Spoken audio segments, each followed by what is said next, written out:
अस्सलाम वालेकुम। आज हम बना रहे हैं इफ्तार स्पेशल में बहुत ही मज़ेदार से दो शरबत, इलायची का और शक्कर का। चलिए बनाना शुरू करते हैं।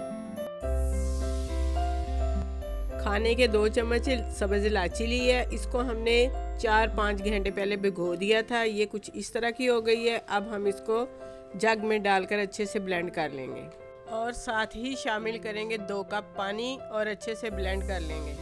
इसको हमने ब्लेंड कर लिया है। ये कुछ इस शक्ल में आ गई है। अब हम इसे बर्तन में डालकर पकने के लिए रख देते हैं। इसको दरमियानी आग पर पकने देंगे ताकि इलायची का जो रस है वो सही तरह से पानी में निकल आए। हमारे पास टोटल पानी है 3 कप। हमने इसमें से 1 कप खुश्क करना है, 2 कप हमने पानी रखना है। पानी पककर तैयार हो चुका है। इलायची का कलर देखिए कितना खूबसूरत निकला है। अब हम इसको छलनी से छान लेते हैं। पानी को हमने छान लिया है। अब रखेंगे चूल्हे पर बर्तन और इसमें डालेंगे 3 कप चीनी और अब इसमें शामिल करेंगे तैयार करदा इलायची का पानी। इसे हल्की आग पर पकने देंगे और चम्मच इसमें बराबर चलाते जाएंगे ताकि चीनी जो है वो नीचे ना बैठ जाए। अब इसमें शामिल करेंगे 1 चम्मच सिरका। अगर आपके पास टाटरी है तो आप टाटरी इस्तेमाल कर सकते हैं। लेमन का जूस है तो वो 2 चम्मच इस्तेमाल कर सकते हैं। हमारे पास सिरका था, हमने सिरका इस्तेमाल कर लिया है। अब हम इसमें शामिल करेंगे ½ टी स्पून फूड कलर। अब इसे 2 से 3 मिनट तक पकाएंगे। उसके बाद इसकी आग बंद कर देंगे। शरबत तैयार हो चुका है। हमने इसकी आग बंद कर दी है। अब हम इसको रूम टेम्परेचर पर ठंडा होने के लिए रख देंगे। शरबत हमारा ठंडा हो चुका है। देखिए ठंडा होने के बाद ये कितना थिक हो जाता है। ठंडा करने के बाद इसे बोतल या जार में बंद करके रख लें। याद रखें कि बोतल या जार गीला ना हो। आप इसे 1 से 2 माह तक महफूज कर सकते हैं, ये ख़राब नहीं होता।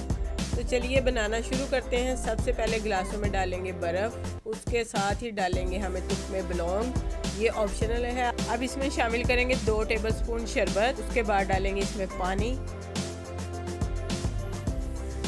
लीजिए बहुत ही मज़े का इलायची का शरबत तैयार है। आप इसका टेस्ट ज़्यादा बढ़ाने के लिए इसमें शामिल कर सकते हैं लेमन, इसमें शामिल कर सकते हैं पुदीने के पत्ते।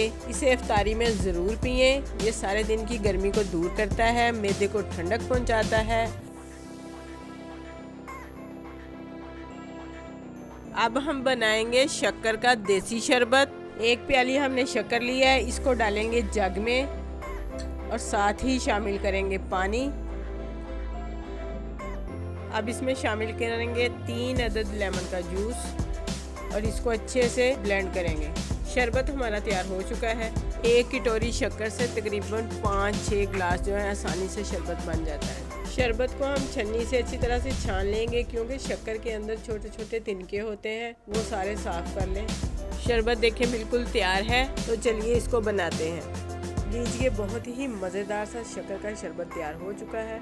आप भी इसे अफ्तारी में ज़रूर ट्राई करें। इसमें एक छोटी सी टिप्स आपसे शेयर कर रही हूँ। जिन लोगों को मैदे की तकलीफ़ होती है या लू लग जाती है, पीला यरकान होता है, वो शक्कर का शरबत पिएं तो चंद दिनों में वो सही हो जाता है। अगर आपको हमारी ये वीडियो अच्छी लगे तो लाइक करें, शेयर करें। जो हमारे चैनल पर नए हैं वो हमें सब्सक्राइब ज़रूर करें। अपना बहुत सा ख्याल रखें, हमें दुआ में याद रखें।